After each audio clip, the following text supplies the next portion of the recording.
Ah, Scott Pilgrim.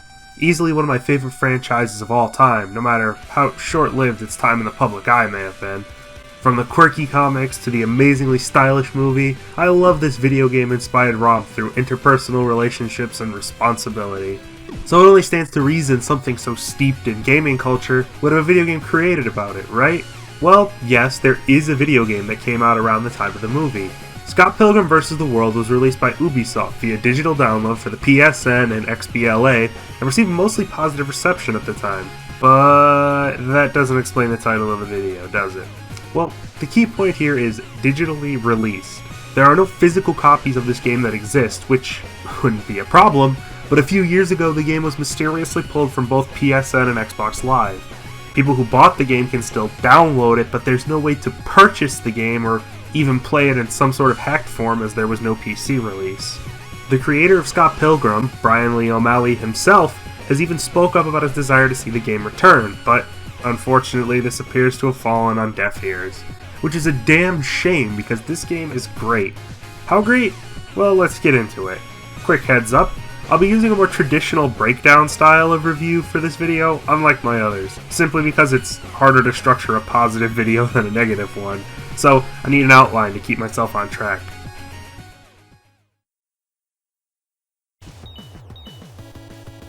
So far as the actual game itself is concerned, the story is very sparse, with only the opening video explaining any form of plot. This would leave someone with no knowledge of Scott Pilgrim very confused and curious as to what exactly is happening, which is a shame because the story is great, so I'll explain what I believe is the bare minimum you need to comprehend the events. But it's still gonna take a while. Scott Pilgrim vs. the World follows Scott Pilgrim, obviously, a 22-year-old living in Toronto, Canada. Scott spends his time playing games, listening to music, fighting in ridiculous video game fashion, and playing bass in Sex Bob-omb, a band he formed with his friends Kim Pine and Steven Stills. He also has an unusual knack for being horrible to the women he dates, despite seeming to be an overall nice guy. This is mostly due to Scott's inability to accept responsibility for his actions or think how said actions affect others. Sometime after a particularly nasty breakup with his last girlfriend, Scott begins going out with Knives Chow, a 17-year-old Chinese high school girl who is rather naive, but also emphatically attracted to him. Things go well for some time till Scott encounters another girl named Ramona Flowers during a dream. He becomes obsessed with meeting her in real life, and after a series of attempts, including ordering a random item from Amazon, Ramona agrees to go out with him. This is where the game itself picks up. See all that stuff you would have missed? Sex Bob-omb is headed to a battle of the bands at a local venue, so Scott, Kim, Stefan, Ramona, and Knives, along with Scott's sister Stacy and his gay roommate Wallace, head out through the snowy streets. Ramona and Knives begin to chat until Scott, trying to prevent the girls from discovering he's dating both of them simultaneously, rushes his band out onto the stage where they begin to play, when suddenly...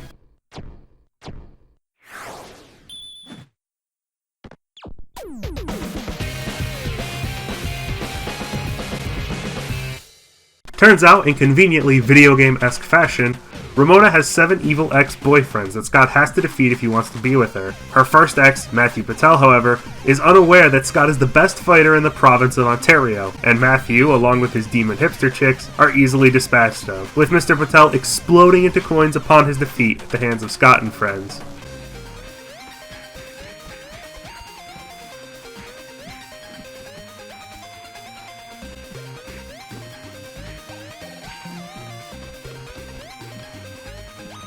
The story continues mostly in this fashion. Scott and Co have some form of relationship issue, the characters head to a new area for whatever reason, then Scott battles one of Ramona's evil ex-boyfriends. Scott and Ramona follow Wallace to the Casa Lama film set, where Lucas Lee is shooting his new movie. Turns out Lucas Lee also happens to be Ramona's second evil ex, and he's too strong for Scott to take out. Scott thinks quick on his feet and concocts a plan involving skating and explosions, daring Lucas to grind out an incredibly long and incredibly trashed rail, which results in his death. Following Sex Bomb Bob's success a few nights prior, the Clash at Demon Head, a big-name band, invite them to come open for them at their next show. Scott is distraught at this news because Envy Adams, Scott's ex-girlfriend who dumped him, is the lead member of the band. His friends convince him to go anyway. In another set of coincidences, Todd Ingram, the bass player for The Clash and Envy's current boyfriend, is another of Ramona's exes, as well as a psychokinetic freak. Evidently, being vegan like Todd gives you magical powers. Scott is again outmatched in both strength and skill.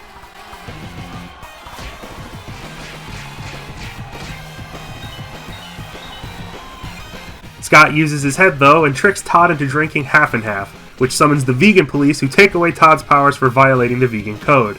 Scott then uses his head in a more literal manner and swiftly defeats Evil X number 3. The events from here on out vary pretty greatly between the three versions of the story, so we'll just stick with how the game unfolds. Our heroes are riding a bus when a mysterious shadow attacks them, destroying it and forcing them to flee, landing in an Asian restaurant afterwards, of all places. After fighting their way through ninjas and burning bodies, which is somehow much sillier than it sounds, Scott and the others arrive in Ramona's backyard. It makes more sense in the comic. The shadow appears again, revealing herself to be Roxanne Richter, a female half-ninja and Ramona's fourth Evil X boyfriend, or I guess just X in this case. Scott defeats her and she explodes into cute animals a la Sonic the Hedgehog, rather than coins like the rest of the League of X's. Some time passes and the protagonists head to a Day of the Dead party hosted by Julie Powers, but because this is a game and awkwardly making small talk at a party would be boring, robots attack Scott and the others, who rush to the rooftop to get away, only to encounter a giant robot being piloted by the Katayanagi twins, Kyle and Ken, Ramona's fifth and sixth Evil X boyfriends.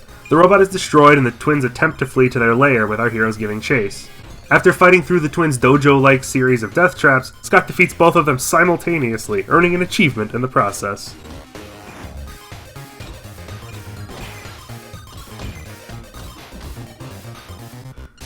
Before reaching the final Evil X, Scott's lack of empathy and responsibility begins to catch up with him, his negative feelings about himself manifesting into Nega-Scott, an evil doppelganger who, in the game, is somehow capable of creating zombies. The group pursue him to a graveyard, but Scott discovers he is unable to actually beat Nega-Scott. Realizing that Nega-Scott is just a representation of all his faults and mistakes, Scott accepts these parts of him and merges with his darker self. Except in the game, you just beat him up.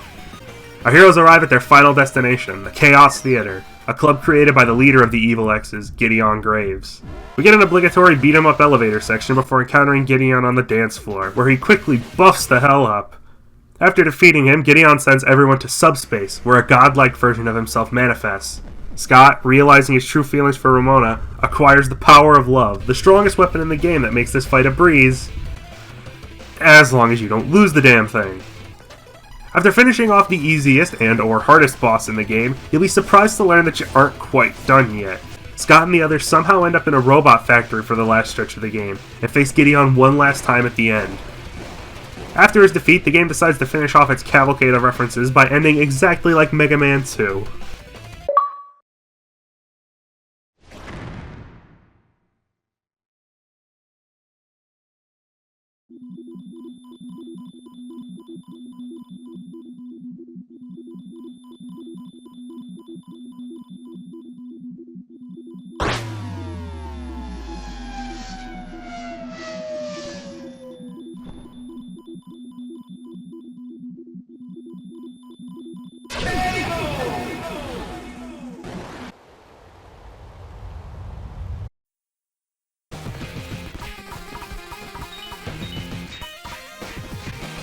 Well, how about we get to the actual game now, eh? Scott Pilgrim vs. the World is a 4-player beat-em-up in the vein of games like Streets of Rage or Double Dragon. You progress through linear levels, fighting bad guys, finding weapons, and lightly platforming.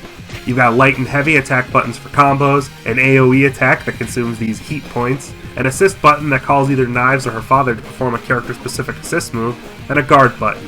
You can conserve heat points to convert into HP when you die, and in co-op you can revive your down party members by pressing guard rapidly. The controls are smooth and precise, the characters feel weighty and hard-hitting.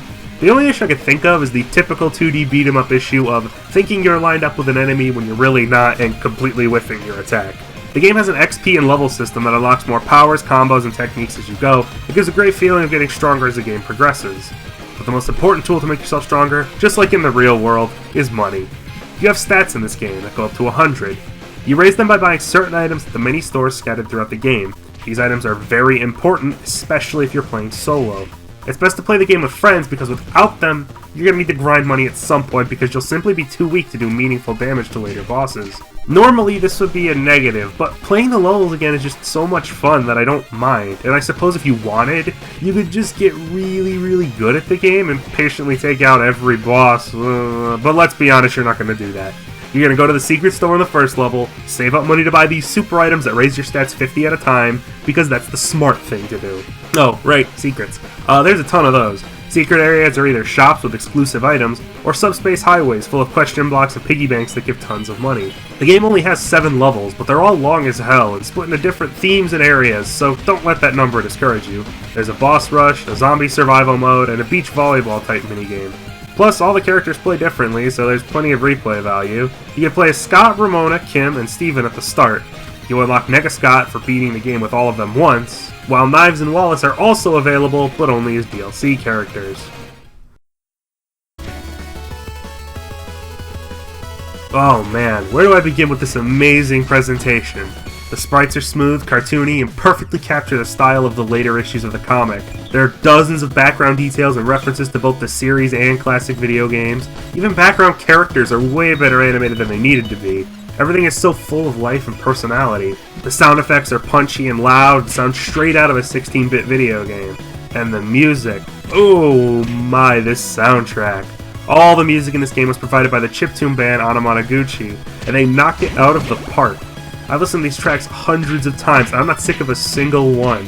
Every song fits perfectly, and they'll be stuck in your head for days after you finish playing. Here's a sample of some of my personal favorites.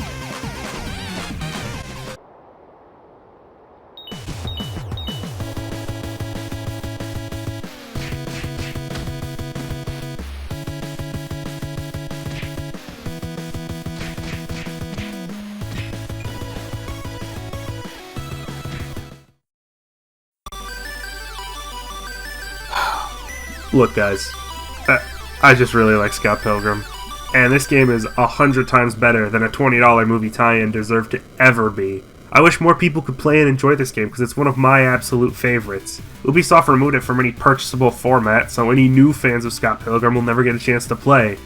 I know I'm a really small channel, but I figured if I could spread at least a little awareness with this video, maybe someone, somewhere, with some resources would know a way to get this game returned to PSN and XBLA. It's an upsetting thought to think in this digital age of game distribution, even a well-received game could just disappear and be rendered unplayable by future fans. The only way I know to acquire the game is to find an existing code out in the wild from GameStop or Best Buy, but your chances of that are slim to none in 2017. Maybe someday, friends. Thanks for watching, hope you enjoyed the video, and have a great day, guys.